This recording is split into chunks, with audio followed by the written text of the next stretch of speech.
Hello friends, welcome to the new episode of my channel. I Prince. তো আজকে সকালেই আমি একটা তুফান নিয়ে ভিডিও করেছিলাম একটু কিছুক্ষণ আগেই, যেখানে তুফানের মানে বাজেট রিলেটেড কিছু কথা বা তুফান কিরম কালেকশন করলে কি হতে পারে সেটা নিয়ে একটা ভিডিও করেছিলাম।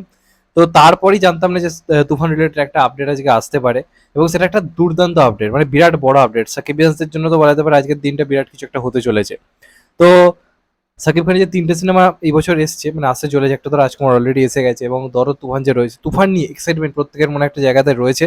এবং আমার মনে হয় এখানেও, আমাদের এখানে কথা যদি বলি, সাকিব খানের শেষ কোনো সিনেমা নিয়ে এতটা ক্রেজ আমাদের এখানে দেখা যায়নি, এবার দর্শকের মধ্যে আলোচনা, কারণ আমাদের এখানকারই অনেক সাবস্ক্রাইবার রয়েছে, মানে আমাদের ভারতের। তারাও কিন্তু আমাকে অনেক সময় রিকোয়েস্ট করছে তুফান নিয়ে ভিডিও করার জন্য, এমনটা কিন্তু সচরাচর দেখা যায় না। তো তুফান নিয়ে কিন্তু লোকের মধ্যে একটা এক্সাইটমেন্ট রয়েছে। তার বড় কারণ অবশ্যই হচ্ছে রাইহান রাফিজ রেনিমে, আগেও বলেছি। তো তুফানে কিন্তু প্রমোশন তারা প্রথম থেকেই খুব ভালো করছে। সাকিব খানের আমরা যদি দেখেন প্রিয়তমা বা রাজকুমার, এগুলোর প্রমোশন যদি দেখেন, বা দরদের প্রমোশন দেখেন, আর যদি তুফানের প্রমোশন দেখেন, বুঝতে পারবেন অনেক অনেক আলাদা হচ্ছে। তুফানের প্রমোশনটা খুব ভালো হচ্ছে, তারা শুটিং এর কিছু পিক ভাইরাল করছে, নানা রকম জিনিস তারা করছে। এটার মাধ্যমে তারা কি করতে চাইছে, তারা সিনেমাটা হাইপ ক্রমশ ভালোভাবে ক্রিয়েট করছে। তো এটা কিন্তু একটা দারুণ প্রমোশন, এবং যে প্রমোশনের কারণে আজকে তুফান নিয়ে মানে সোশ্যাল মিডিয়াতে যে ঝড়টা উঠেছে সেটা দেখার মতো। তো এরই মধ্যে এই যে এত হাইপ, এই যে এত আলোচনা, এরই মধ্যে কিন্তু আজকে আরো একটা বড় সড়ো হাইপ বাড়ানোর জন্য একটা বড় সড়ো কিন্তু টিজার আজকে আসতে চলেছে, কিন্তু এমনই খবর রয়েছে। এবং কিছুক্ষণ আগে অব্দি রাইহান রাফি একটা পোস্ট করে জানিয়েছিল যে কিছু একটা আসবে। এই কিছুক্ষণ আগে সাকিব খান একটা পোস্টার সহ একটা আপডেট দিয়েছে যে তুফানি টিজার আজকে একটা আসতে চলেছে, মানে তুফানের একটা টিজার আজকে আসতে চলেছে। এবং ওখানে সাকিব খানের যে লুকটা দিয়েছে ভাই, ঘ্যামা লুক, কি লাগছে সাকিব খানকে।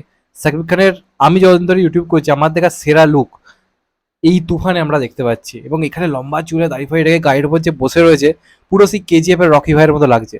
মানে আজকে বাংলাতে একজন এরকম লেভেলে নিজের সোয়াগ দেখাচ্ছে, এটা দেখেও ভালো লাগছে। আমাদের এখানে তো জিদ্দ অলরেডি করেছে, চেঙ্গিজ আমরা দেখেছি।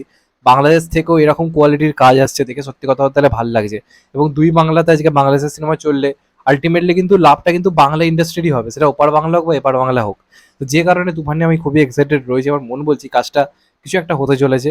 এবং আমার মনে হয় আমাদের এখানেও সিনেমাটা একটা কিন্তু কিছু করতে পারে, যদি আমাদের এখানেও সঠিকভাবে, যদি আমরা শুনছিলাম প্রথমে জিতু সেনগুপ্ত রয়েছে বা অন্যান্য কিছু রয়েছে, তাহলে কিন্তু আমাদের এখানে একটা দুর্দান্ত কিছু বক্স অফিস করার ক্ষমতা রাখে। তো আজকে যেটা জানা যাচ্ছে সন্ধ্যের মধ্যে, টাইম এখনো কিছু বলা হয় না, আজকে সন্ধ্যের মধ্যে সম্ভবত তুফানের কিন্তু একটা বড়সড় টিজার আসতে পারে। এবং সেটা হয়তো সেই ফোর্টেজ টাইপের, দেখবে সুরঙ্গর একটা ফোর্টেজ ড্রেস ছিল, যেখানে কোনো ডায়ালগ ছিল না, শুধুমাত্র সিনগুলো ছিল আর ব্যাকগ্রাউন্ড মিউজিক ছিল। তো এটাও কিন্তু সেরকম কিছু একটা হতে পারে, অথবা ডায়ালগ দেওয়া কোনো পোস্টারও কিন্তু হতে পারে। এবার দেখা যাক শেষ পর্যন্ত কি হয়।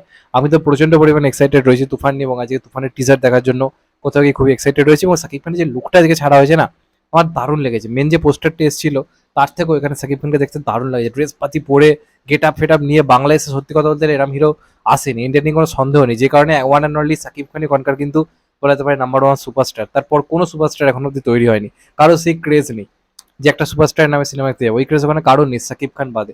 কেন সেটা এবার হারে হারে বুঝতে পারছি, কারণ সাকিব খানের মধ্যে সেই গেট আপ সোয়াগ কোয়ালিটি সবকিছু রয়েছে, যেটা একটা মানে হিরোর মধ্যে থাকা উচিত। এবং এখানে সাকিব খানকে দেখতে সত্যি কথা মন থেকে বলছি, আমার সাকিব খানকে রিসেন্ট করা ভিডিওতে আপনারা এরকম এক্সাইটমেন্ট দেখতে পাবেন যেটা আজকে দেখতে পাচ্ছেন। কারণ আলটিমেটলি সাকিব খানকে দেখতে এক কথায় ভাই চুমু লাগছে, চুমু। এবার দেখা যাক টিজারটা আজকে কেমন হয়। রায়ান রাবির কাজের টিজার সবসময় ভালো হয়, তো আশা করবো তুফানের টিজারও একটা চমকে দেওয়ার মতো কিছু হবে। তো আশা করবো আজকে সন্ধ্যের মধ্যেই আসবে, টাইম কিছু বলেনি, আমরা বলবো তোমরা রেডি থাকো, যে কোনো সময় টিজার আসতে পারে, এক্ষুনি আসতে পারে, বা আজকে বিকেলেও আসতে পারে, বা বিকেল 4টে-5টেতেও আসতে পারে, কখন আসবে দেখা যাক। তো এটাই ছিল আজকের আপডেট। চ্যানেলটা নতুন হলে চ্যানেলটা সাবস্ক্রাইব করে দিও and get the bell icon. ভালো থেকো সবাই, টেক কেয়ার, নমস্কার, আবার দেখা হবে। এখন তো ভাই সবাই ভালো থেকো, সুস্থ থেকো, নমস্কার, টেক কেয়ার, আবার দেখা হবে।